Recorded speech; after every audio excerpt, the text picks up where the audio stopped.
Hi guys, in this video we are going to discuss treatment of goodwill. बच्चे try to understand. मैंने देखा है बहुत सारे बच्चे बोलते हैं कि सर एडमिशन ऑफ पार्टनर का हम लोग पूरा सम तो सॉल्व कर पाते हैं, बट सिर्फ एक जगह पे हमको प्रॉब्लम आती है, दैट इज गुडविल के गुडविल की एंट्रीज कैसे कहाँ शो करनी है वो उनको समझ में नहीं आता है। तो बस बच्चा इसी प्रॉब्लम को सॉल्व करने के लिए हमने ये वीडियो बनाया है, ताकि आप इसको अच्छे से देखें और इसको देखने के बाद फिर आप सम ट्राई करिए। डेफिनेटली आपके जो प्रॉब्लम होते हैं रिलेटेड टू गुडविल, उसका ट्रीटमेंट वो आपका सॉर्ट आउट हो जाएगा। So without wasting any time let's see. सबसे पहले बच्चा यहाँ पे आपको ध्यान रखना होगा कि गुडविल को हमने 3 केस में डिवाइड कर दिया है। अगेन कितने केस में? 3 केस में। तो पहला केस है goodwill brought in cash by new partner. मतलब क्या हो रहा है, जो नया पार्टनर फॉर्म में आ रहा है, ही is paying separate cash for the goodwill. अब जब भी केस 1 होगा तो आपको ध्यान क्या रखना है कि हमको 3 एंट्रीज याद रखनी है। Again I am repeating, case 1 में कितनी एंट्रीज याद रखनी है? 3 एंट्रीज याद रखनी है, जिसमें से जो पहली 2 एंट्री है दैट इज कंपलसरी। मतलब केस 1 आया तो ये 2 एंट्री कंफर्म है, आपको पास करना ही पड़ेगा। बट जो तीसरा एंट्री है दैट इज ऑप्शनल। ऑप्शनल मतलब मन करेगा तो करना है, नहीं तो नहीं। नहीं, ऐसा नहीं है। अगर आपको क्वेश्चन में बोला होगा तो वो 3rd एंट्री आएगी, अदरवाइज वो एंट्री नहीं आएगी। चलिए देखते हैं। सबसे पहले फर्स्ट एंट्री देखिए, याद कैसे रखना है कि न्यू पार्टनर फर्म में कैश ला रहा है फॉर गुडविल। तो from firm point of view money comes in, so cash bank account debit and he is paying for what? Goodwill. So to goodwill account. Again I am repeating, cash bank account debit to goodwill account. Then बच्चा थोड़ा सा common sense use करो। ये जो goodwill का payment आया है, इसका बेनिफिट किस में डिस्ट्रीब्यूट होना चाहिए? तो ऑब्वियसली ओल्ड पार्टनर्स में। तो सेकंड एंट्री में सिर्फ आपको क्या याद रखना है, आप ये जो गुडविल है इसका बेनिफिट ओल्ड पार्टनर में डिस्ट्रीब्यूट कर दोगे। तो गुडविल पहले क्रेडिट था, आप गुडविल अकाउंट क्लोज करने के लिए आप गुडविल को क्या करो? डेबिट, और उसका बेनिफिट किस में बांटना है? ओल्ड पार्टनर में। So that's why old partners capital account is credited. I hope this is clear to you guys. और एक चीज ध्यान रखना है, when I am saying old partner, तो ओल्ड मतलब 2 पार्टनर होंगे, करेक्ट? तो उसमें डिस्ट्रीब्यूशन भी करना होगा। तो डिस्ट्रीब्यूशन हमें कौन से रेशो में करना है? Sacrifice ratio. सिंपल सा लॉजिक है, जो जितना ज्यादा सैक्रिफाइस करेगा उसको उतना कंपनसेशन मिलेगा। लॉजिक क्लियर है? अब ध्यान रखो, ये जो पैसा आया है ये फर्म में आया है। अब ओल्ड पार्टनर्स के पास ऑप्शन है कि वो क्या कर सकते हैं, वो जो अमाउंट है उसको बिजनेस में ही रिटेन करके रख सकते हैं, otherwise they can withdraw also.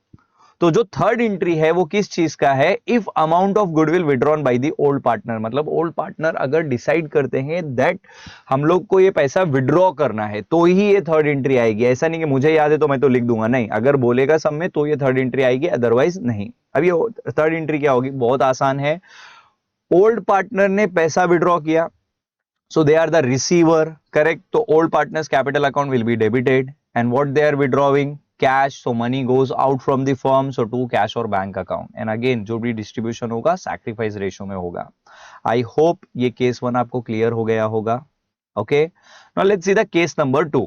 अब केस नंबर 2 में क्या है? When goodwill not brought in cash by the new partner. मतलब न्यू पार्टनर जो है वो गुडविल के लिए सेपरेट कैश पे करने के लिए रेडी नहीं है। तो सेकंड केस में हम क्या करेंगे? सबसे पहले हम गुडविल को रेज्ड करेंगे at full value. Again I am repeating, पहले हम क्या करेंगे? गुडविल को रेज करेंगे एट फुल वैल्यू। तो जब आप गुडविल रेज करते हो, किसी भी असेट को रेज करते हो, असेट को डेबिट करना होता है।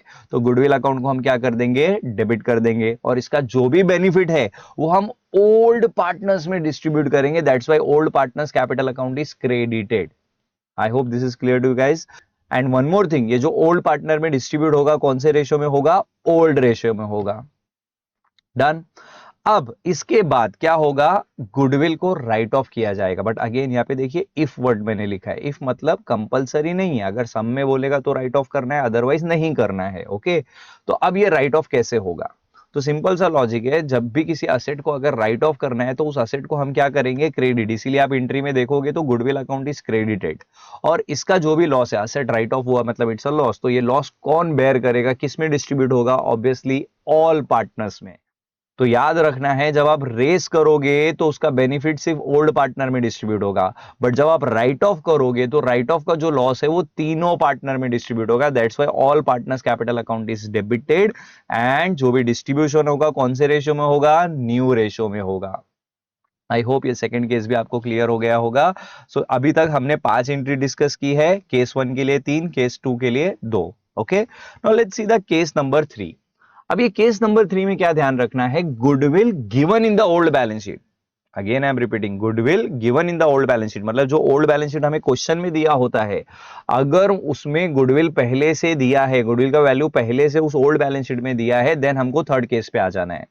अब बच्चा, जब भी हम थर्ड केस का बात करेंगे ना, तो आपको क्या याद रखना है कि जो पुराना गुडविल है आइदर वो इंक्रीज होगा या तो वो क्या होगा, डिक्रीज। मैं एग्जांपल लेके समझाता हूं। सपोज ये आपका क्वेश्चन है जिसमें ओल्ड बैलेंस शीट में आपको गुडविल दिया है 50,000 एंड साथ ही साथ आपको एडजस्टमेंट में वैल्यू ऑफ गुडविल दिया है 70,000। So try to understand guys, पहले गुडविल कितना था 50 और अब एडजस्टमेंट में कितना बोल रहे हैं 70,000, मतलब रीवैल्यू होके गुडविल का वैल्यू क्या हो गया, इंक्रीज हो गया। करेक्ट, तो मतलब हमको ये इंक्रीज वाली एंट्री पास करनी होगी। समझ में आया? चलो पहले एंट्री देख लेते हैं। सबसे पहले गुडविल अगेन इंक्रीज हो रहा है, असेट इंक्रीज हुआ तो असेट को हम क्या करते हैं, डेबिट करते हैं। That's why goodwill account is debited. और असेट बढ़ा तो इट्स अ प्रॉफिट, और इसका प्रॉफिट किस में डिस्ट्रीब्यूट करोगे आप, ओल्ड पार्टनर्स में in old ratio. Clear? Now let's see the second possibility. Suppose आपका ये ओल्ड बैलेंस शीट है जिसमें गुडविल का वैल्यू दिया है 50,000 एंड एडजस्टमेंट में गुडविल का वैल्यू कितना दिया है 40,000। तो इस बार गुडविल का वैल्यू इंक्रीज नहीं हुआ, क्या हो गया, डिक्रीज हो गया। करेक्ट, कितने से डिक्रीज हुआ, 10,000 से। ओके, तो अब आपको यहाँ पे ध्यान क्या रखना है, कुछ ज्यादा दिमाग लगाने की जरूरत नहीं है। जो इंक्रीज की एंट्री आपने याद की थी ना, बस उसी को आप क्या करो, रिवर्स कर दो। क्योंकि सिंपल है ना, गुडविल अगर डिक्रीज हुआ तो goodwill account will be credited और जो लॉस है वो ओल्ड पार्टनर में डिस्ट्रीब्यूट होगा। That's why old partners capital account is debited. और कौन से रेशो में, ओल्ड रेशो में।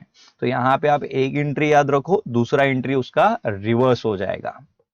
सो आई होप यहां तक की सारी चीजें आपको क्लियर हो गई होंगी। Again I am repeating, 3 case याद रखना है, पहले में 3 एंट्री, दूसरे में 2 एंट्री, तीसरे में 2 एंट्रीज। ओके, पहले में खाली सिर्फ क्या ध्यान रखना है, पहला 2 एंट्री कंपलसरी है फर्स्ट केस में, थर्ड वाला एंट्री ऑप्शनल है।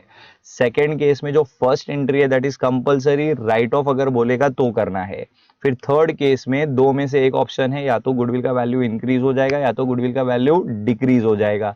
इंक्रीज हो जाएगा तो फर्स्ट वाला एंट्री, डिक्रीज हो जाएगा तो सेकंड वाला एंट्री। आई होप यहां तक की सारी चीजें आपको क्लियर हो गई होंगी। Thank you so much for watching this video.